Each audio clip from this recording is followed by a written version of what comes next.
Farmers, trust is everything. At Genesis Fertilizers, we're not just proposing to build a facility, we're building a future designed for you. With real progress already underway, we're closer to providing Western Canadian farmers with a reliable, locally produced fertilizer supply.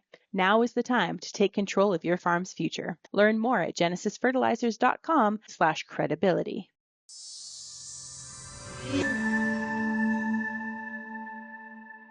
Well, on the morning of releasing the fall economic statement, the Canadian finance minister resigns. Host of Real Ag Radio, Sean Haney, joins us now with the very latest on this. And Sean, you know, you and I were just discussing in the commercial break beforehand that we think we have all the drama here in the United States, but you've proven me wrong. What's led to this decision on such a critical day?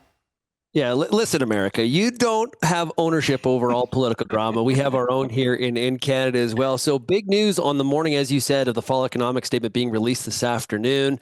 Chrystia Freeland, finance minister, also deputy prime minister, has decided to remove herself from cabinet. Now, this goes back several weeks to where there was rumors of the fact that these two individuals were not getting along, not seeing eye to eye in terms just overall general economic policy and what needs to happen with the budget and spending and where those priorities need to be going forward. And now we obviously have a bit of a breakup. There's the Globe and Mail's reporting that on this past Friday, the Prime Minister asked Chrystia Freeland, the finance minister, to maybe step aside, that he was going to do a cabinet shuffle, which has been rumored. There's a lot of talk, and I've mentioned this before, Mark Carney, former head of the Bank of Canada, as well as the Bank of England, is being heavily recruited by the Prime Minister to be the finance minister who would replace Freeland, but there's no word if he is going to step in or not at this point.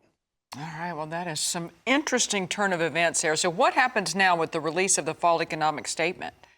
Fantastic question. Nobody knows. They have, so it's going to be a very interesting day. I believe 4 o'clock Eastern is when that fall economic statement is supposed to come out. Typically, it is the finance minister that delivers it, or the parliamentary secretary. Actually, both are the parliamentary secretary for finance. He was removed from cabinet 2 weeks ago. So you can see there's a lot of drama going on here. Definitely. And so we really don't know at this point. There is rumors floating around that it will be Mr. Champagne, who is another member of cabinet potentially, but that has not been confirmed at this point. Well, so does this indicate whether there will be an election sooner rather than later? Well, with all this dysfunction, you would have to think that we are getting much closer to some sort of election here in the early part of 2025. Of course, a lot of that decision falls on the New Democrat Party, the NDP.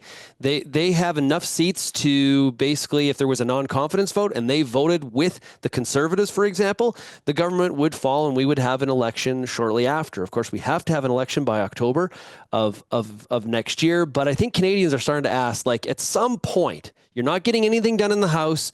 Really, all fall was stalled out. Now this kind of drama, at some point, maybe we need to have an election and decide who the next government's going to be.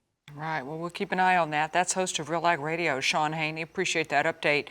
You can catch Sean on his show, Real Ag Radio, which airs at 4:30 p.m. Eastern weekdays on Rural Radio, channel 147 on Sirius XM. And we'll talk to him again tomorrow on Market Day Report.